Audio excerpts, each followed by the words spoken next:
Hello students, कक्षा 9 के गणित के हमने पिछली वीडियो में 12.2 के क्वेश्चन नंबर 2 तक कर लिए थे। क्वेश्चन नंबर 3 देखिए। राधा ने एक रंगीन कागज से एक हवाई जहाज का चित्र बनाया। इस तरह से एक हवाई जहाज का चित्र बनाया था रंगीन कागज से। जैसा कि आकृति आपका 12 ये आकृति है आपकी 12.15 आपके गणित में लिखा हुआ है। प्रयोग किए गए कागज का कुल क्षेत्रफल ज्ञात कीजिए और चित्र में उसकी सारी मापें दे रखी है। जो ऊपर वाली भुजा है ये वाली 5 है, तो इसके बराबर वाली भी 5 सेंटीमीटर होगी। और ये नीचे वाली भुजा आपकी यहाँ पे दे रखी है 1 सेंटीमीटर, तो ये कितनी होगी? यानी इस त्रिभुज का क्षेत्रफल कितना हो जाएगा? आपको 5, 5 और 1 भुजा का प्रयोग करते हुए हीरोज के फॉर्मूले से निकालना होगा। आगे इसके 2 पंख हैं। ये आपका 1.5 सेंटीमीटर दे रखा है यहाँ पे, ये वाली भुजा। ये भी एक समकोण त्रिभुज बनना है, यहाँ पे 90 अंश बनेगा। तो समकोण त्रिभुज का क्षेत्रफल ये वाली भुजा दे रखी है, तो हम समकोण त्रिभुज का क्षेत्रफल प्रयोग करके 1/2 तो आधा गुना ऊंचाई से इस वाली भुजा का क्षेत्रफल निकाल लेंगे। इस वाली भाग का जितना इसका होगा उतना ही उसका होगा, क्योंकि हवाई जहाज के जो पंख होते हैं वो दोनों बराबर होते हैं। दूसरी बात, इसका हम निकाल लेंगे क्या कहते हैं उसे, हीरोज का फॉर्मूला प्रयोग करके। इसका हम 1/2 आधा गुना ऊंचाई से निकाल लेंगे। जितना इसका निकाला जाएगा उतना इसका निकल जाएगा। और ये देखिए बीच में जो आपका हवाई जहाज का बीच में बॉडी है, जो पंख और उनके पूंछ के अलावा, वो आपका एक आयत के आकार का है। तो इसकी चौड़ाई 1 सेंटीमीटर है और ऊंचाई यानी लंबाई 6.5 सेंटीमीटर है। तो इसका लंबाई गुणा चौड़ाई का प्रयोग करके निकाल लेंगे।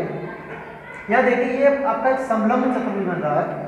तो इसका एक भुजा तो आपकी 1 सेंटीमीटर दे रखी है और नीचे वाली भुजा आपकी दे रखी है 2 सेंटीमीटर। तो इसमें क्या करेंगे, एक काम करते हैं हम, ये भुजा जितनी 1 सेंटीमीटर है ये उतनी इसके समांतर भुजा अपने आप खींच दे रहे हैं।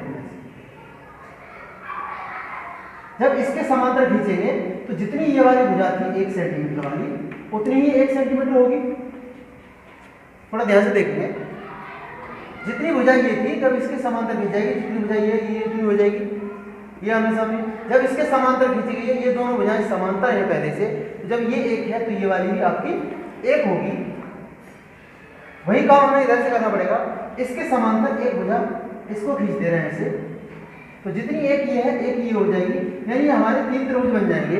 जब आपके 3 त्रिभुज बन जाएंगे, अब ये देखें जब खींचेंगे तो इधर की 1 हो गई, पूरी कितनी थी? 2 थी, तो आधी इधर हो गई, तो इधर भी 1 होगी। तो ये 3 समबाहु त्रिभुज बनेंगे। तीनों की भुजाएं 1-1 सेंटीमीटर होगी। इसकी भुजा, इसकी भुजा, इसकी भुजा 1 सेंटीमीटर है। इस वाले त्रिभुज में प्रत्येक भुजा 1 सेंटीमीटर है और इस वाले त्रिभुज की भी प्रत्येक भुजा 1 सेंटीमीटर है। अब इसमें एक काम करेंगे, हम किसी एक त्रिभुज का क्षेत्रफल निकाल लेंगे। एक त्रिभुज का क्षेत्रफल निकाल के उसमें 3 का गुणा कर देंगे। समबाहु त्रिभुज का क्षेत्रफल होता है √3/4 भुजा इसमें। तो इस तरह से क्वेश्चन का फॉर्मेट समझ में आ गया होगा हमें। अब सबसे पहले हम निकालते हैं भाग फर्स्ट का क्षेत्रफल।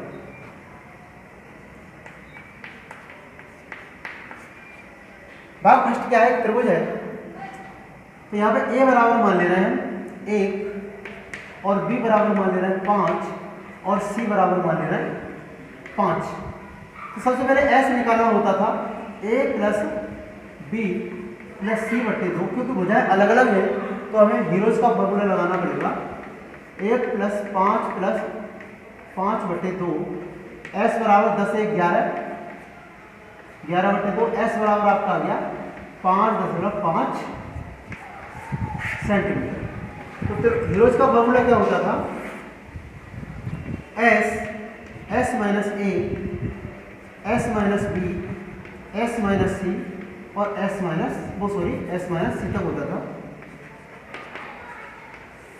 सारे मान लगा देना। s का मान था 5.5, s का मान 5.5 माइनस a का मान 1 था, ऐसे ही 5.5 माइनस b का मान आपका 5 था, ऐसे ही 5.5 माइनस c का मान आपका 5 था। ये आपका 5.5 हो जाएगा गुणा, इसमें से घटाएंगे तो ये 4.5 बचेगा, यहाँ पर 0.5 बचेगा। इसे हम 0.5 लिख दे रहे हैं समझने के लिए। और यहाँ भी जब 5 घटाएंगे तो 5 बचेगा। इन दोनों में से ये दोनों एक जैसे हो गए तो वर्गमूल से बाहर निकाल लेना है, यानी 0.5 तो बाहर आ जाएगा, अंदर बचेगा आपका 0.5, 5.5 और इनका गुणा कर लेना है 5.5 और 4.5, 5 पंजे 25, हासिल 2 पचम 25 और 1 25 तो 27 हो गया, 4 पंजे 20, हासिल 2, 5 चक 20 और 2 22, ये आपका आ जाएगा 5, 7 और 2 दशमलव आपका 2 अंकों बाद आ जाएगा, यानी 24.75।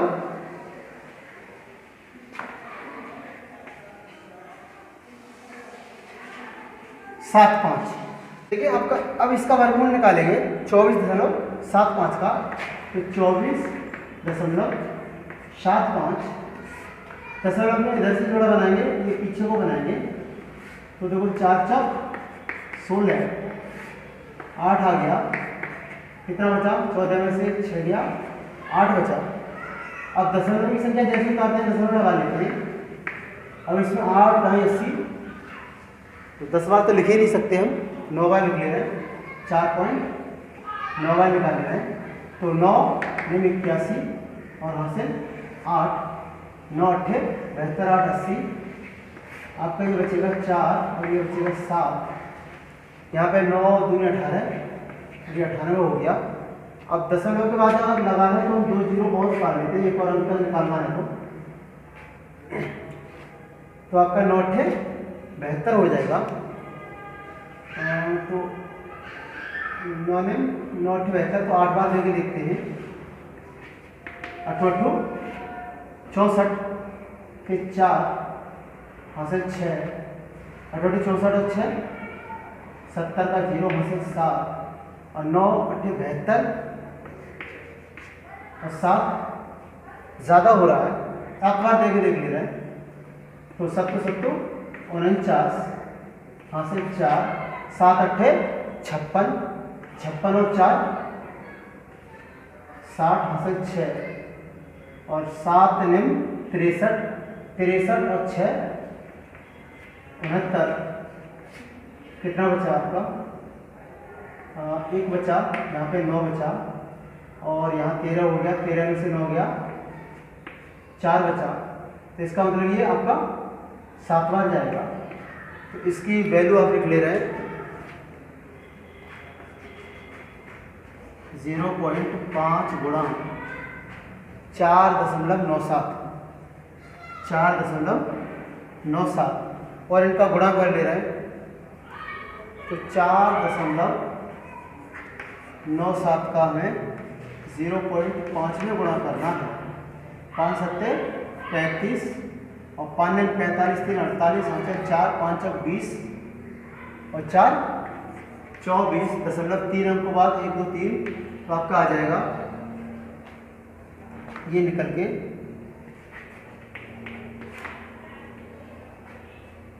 2.485 सेंटीमीटर स्क्वायर, यानी इसका क्षेत्रफल आ गया हमारा 2.485।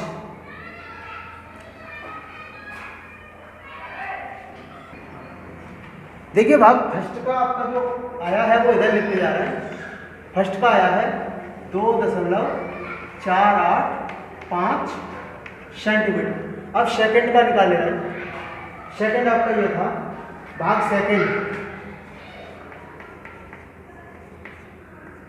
भाग सेकंड का आपका लंबाई गुणा चौड़ाई के हिसाब से निकलेगा, तो लंबाई आपकी कितनी है 1 और चौड़ाई कितनी है 6.5 सेंटीमीटर स्क्वायर आ जाएगा, तो ये आ जाएगा 6.5 सेंटीमीटर स्क्वायर।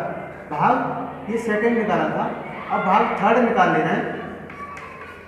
भाग थर्ड आपका था ये, अब इसमें क्या है भाग थर्ड में समलंब था, क्या था समलंब, तो ये 3 त्रिभुज थे आपके, पहला त्रिभुज, दूसरा त्रिभुज और ये तीसरा त्रिभुज। अब तीनों का त्रिभुज का क्षेत्रफल क्या होता है? तो आपका 3 का गुणा कर देंगे, √3/4 भुजा स्क्वायर। तो 3 गुणा 3 का मान होता है 1.732/4, भुजा का मान 1 हो जाएगा। अब 4 से 1 काट देंगे, 4 × 16 बचा 1, 4 तिया 12 और फिर 4 तिया, यानी आपका आ जाएगा 3 गुणा 0.433। इसका गुणा करेंगे तो 3 तिया 9 और 3 तिया 9 और 3 × 12, तो 3 अंक के बाद दशमलव लग जाएगा। आप इसे 1.3 सेंटीमीटर स्क्वायर लगभग लिख सकते हैं। अब रह गया भाग थर्ड निकल आया पूरा, और भाग फोर्थ और 5 रह गया। अब आप भाग फोर्थ निकाल लेना है, तो 4 होगा 1/2 आधार गुणा ऊंचाई, क्योंकि समकोण त्रिभुज था तो 1/2। आधार आपका था 6 सेंटीमीटर और ऊंचाई थी 1.5, तो इसलिए कट जाएगा, तो ये हो जाएगा 15 या 45, 4.5 सेंटीमीटर स्क्वायर।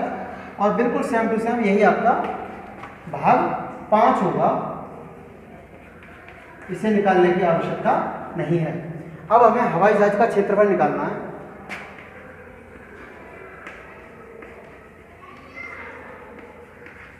जब जहाज का क्षेत्रफल निकालेंगे तो सभी भागों को जोड़ देंगे, यानी पहला कौन सा था 2.485 और दूसरा भाग कौन सा निकल के आया था हमारा 6.5,